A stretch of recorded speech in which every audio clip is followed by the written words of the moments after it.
Isang magandang hapon mga kasari-sari ko dyan. Kamusta na po ang mga may tindahan dyan? Okay ba ang bintahan? Ayos ba mga kasari? O medyo atitin, tagilid ako ngayong hapon na ito. Huwag kang mag-alala ha, may gabi pa, may pag-asa pa. Maging positibo ang iyong pananaw. Ang ating topic ngayon, syempre para ito sa mga wala pang tindahan pero nagbabalak na magkaroon ng tindahan mga kasari. Pero bago ako mag-umpisa, sana naman pa-subscribe naman mga kasari ha. Huwag lang kayong nanonood, huwag lang kayong pangiti-ngiti sa itatapik na titintin. Syempre, mapapangiti kayo sa real talk na sasabihin ko. Pero syempre, pangitiin nyo rin ako. Char lang. Mga kasari. So, itapik natin, paano ba magsimula ng maliit na sari-sari store? Sa mga may maliit na sari-sari store, syempre, alam na nila ito. Pero sa mga wala pang tindahan, sana po makakuha kayo ng kaunting idea kay Ate Tintin. At syempre pa, sana makaambag ako ng kaunti sa magiging kaalaman ninyo mga kasari. So ito na, ang dami ng patalastas ni Ate Tintin. Una, kung ikaw ay desidido na magkaroon ng tindahan at dyan sa area ninyo, gusto mo talaga dyan ka magtayo dahil yan na ang bahay mo, dyan mo rin gustong magtayo ng tindahan, syempre yung location ninyo. Kung dyan, taga dyan ka na talaga, syempre kabisado mo na yung area ninyo. Marami na ba kayong may tindahan? Pero kung wala, okay na okay yun mga kasari, lalo na kung ikaw pa lang yung magiging mag-isang magkaroon ng tindahan dyan. Syempre, marami yung customer mo dyan. Expected mo na yan na magiging malaki din ang iyong benta. Pero, kung kayo sa area ninyo dyan, sa hilera ninyo, marami na kayong tindahan, aba, magdalawang isip ka. Magtatayo ka ba talaga ng tindahan? Kung marami na kayo, pero dahil gustong-gusto mo ngang magkaroon ng tindahan, sumigi ka. Yan naman, huwag ka lang mag-expect ng malaki ang benta. Kung marami na kayo dyan, syempre, mag-aagawan kayo ng mga customer. Kasi nga, kung marami na kayong may tindahan dyan sa area ninyo. Next, na dapat ninyong alamin, syempre, ang magiging customer ninyo. No, ano ba yung customer ninyo? Mahilig bang bumili ng debote, yung medyo maramihan? O kagaya dito sa amin, mahilig bumili ng tingi? Kung ang customer ninyo ay kagaya dito sa amin, mahilig bumili ng patingi-tingi, aba, repack is life. Magtingi ka, mag-repack ka. Kasi yan ang magiging mabenta kung ganyan ang style ng mga customer ninyo. Syempre, ikaw may-ari, hindi ikaw ang masusunod. Yung customer mo ang masusunod sa kung ano ang gusto nilang bilhin. Alangan naman sabihin mo, ay, hindi ako nagbebenta ng mga repack na yan. Walang magbili sa'yo. Kasi kung yung customer mo, yan lang yung kaya nila, yung repack. Katulad dito sa amin mga kasari, syempre ganyan yung style. Karamihan kasi dito ay mga nagbo-board, mga tricycle driver, security guard, estudyante, mga nagtatrabaho sa mall na ang kanilang sinasahod ay minimum. So, hindi ka na mag-iisip na marami talaga sila magbili. Talagang repack is life.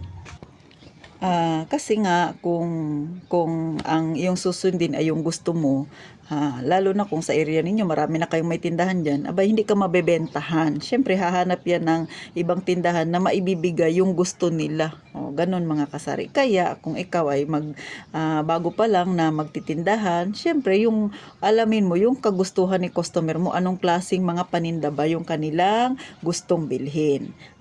Sana po kahit papano nagkaroon ka na ng idea mga kasari. Pangatlo na dapat mong alamin, syempre yung puhunan mo. Pero hindi naman ibig sabihin na pag magtitindahan ka malaki ka agad yung magiging puhunan. Kasi ako ang naging puhunan ko ay 20,000 nung time na yun. Pero sa totoo lang, alug-alug talaga. Sasabihin ko ang totoo mga kasari, ang 20,000 ay maliit na halaga yan.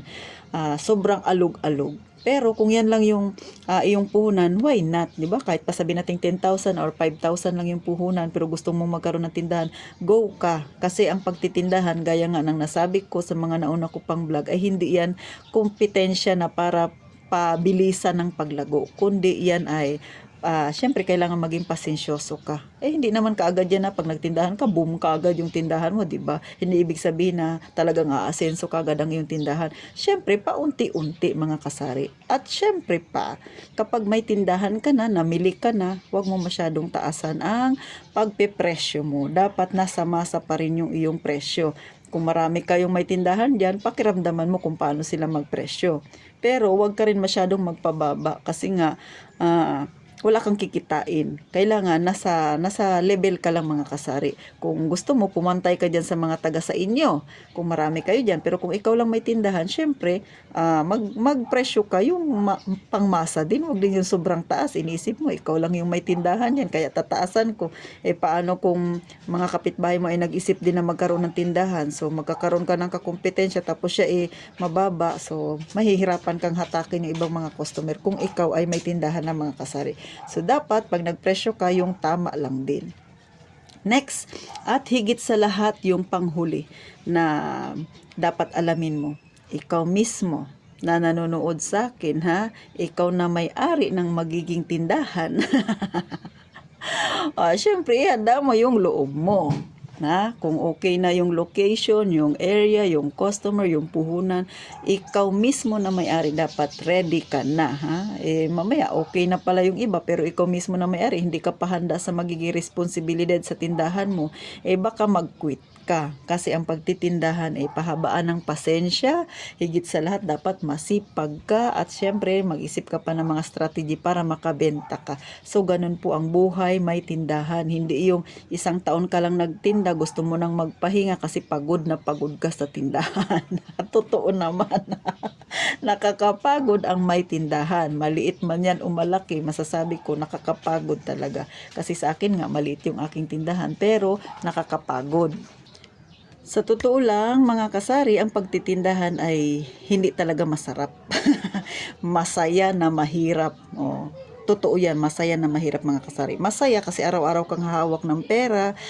Syempre kasi lalo na kung ikaw lang mag-isa dyan sa tindahan, dyan sa area ninyo, ikaw lang yung may tindahan, talagang expected mo malaki ang yung benta, talagang malaki yung magiging pera na hahawakan mo. Pero nakakapagod po ang may tindahan. Kaya dapat hindi lang area, location, customer, puhunan ang iyong ihanda, especially ang sarili mo, ihanda mo sa kapagurang mangyayari. Kasi nga, kagaya kayo sa akin, kapag busy kayo, ang alam mo na lang, umaga, gabi. Bakit? Sa umaga, pagising mo, magbubukas ka ng tindahan. Sa gabi, matutulog, magsasara ka. Yan na lang ang iyong nalalaman. Kasi, busy ka sa iyong tindahan.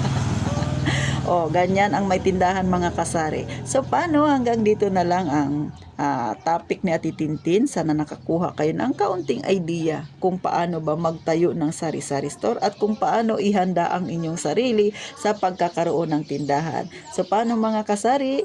Mag-iingat tayong lahat palagi.